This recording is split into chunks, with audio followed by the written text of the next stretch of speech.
In 1994, 62 school children were playing outside in a playground at the Aerial School in Ruwa, Zimbabwe, Africa. Suddenly, they all saw a bright flashing light in the sky and a high-pitched whooshing sound as a strange craft came down to land. What happened next is referred to as the Aerial School incident, and it's considered to be one of the most credible close encounter stories of all time. And it's worth explaining that the Aerial School is in a rural area of Zimbabwe, and all of the children were not exposed to mainstream media. Many of them didn't even know what a UFO actually was until this incident. So it was 10 a.m. on September the 16th, 1994, and all of the children were playing outside in the playground. All of the staff were inside in a staff meeting, and it was just the children who were outside.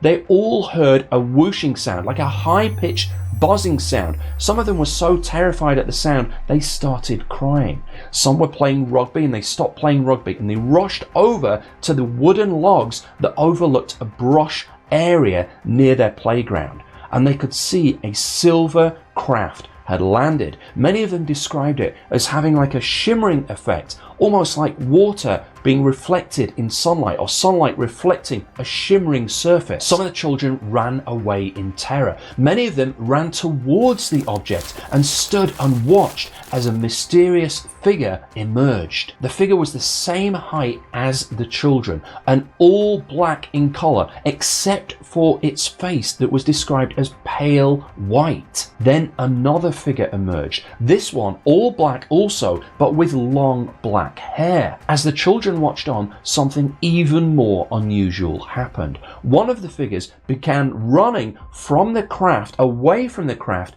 in what has been described by multiple children at the event as slow motion. The figure was moving in a very loose and fluid way, but in slow motion, and would then reappear at the craft. Many of the children described this one aspect of the experience the most terrifying of all. More and more children gathered round as they heard the commotion and saw other people pointing and shouting at the two strange figures. The figures had no discernible nose, a small slit for a mouth, and two large eyes that were described as protruding from their face. Many of the children reported being drawn inexplicably towards the figure, as if they wanted to go with the figure, even though they knew it was wrong and they knew it was dangerous. It's almost as if they were being pulled into and by those mesmeric eyes. A number of the children would also later report that their heart rate increased and then decreased, increased and then decreased, almost as if being controlled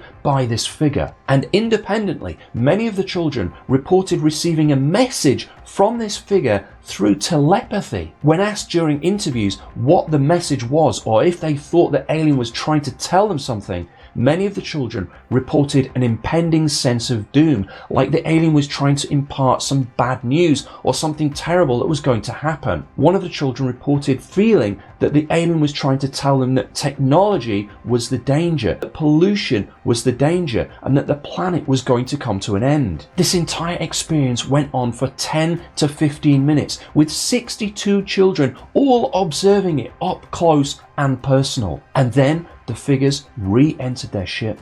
The whooshing sound kicked off again, and the craft was gone. At this point, all the children ran to the teachers inside the building, many of them in tears, many of them upset, all of them in some kind of hysteria, and the teachers didn't know what to do. They thought, is this true? Have they made this up? Is this a hoax? One of the teachers was reported as saying there's no way it could have been made up because they couldn't have orchestrated that many children all running over at one time, and the lie soon would have cascaded into a million pieces if it were not true. Initially, all the teachers kind of closed ranks and said, no, you can't have seen that. This can't be true. But repeatedly, the children would tell them over and over, this is what we saw. They started to describe the figures and describe the strange alien craft. The teachers tried to calm the children down and tell them they must have been mistaken and sent them home at the end of the day. But this was only the start, because when the children got home, they excitedly and terrifyingly told their parents everything that had happened and everything that they'd seen that day. And at this point, it started to dawn on the parents that something must have occurred.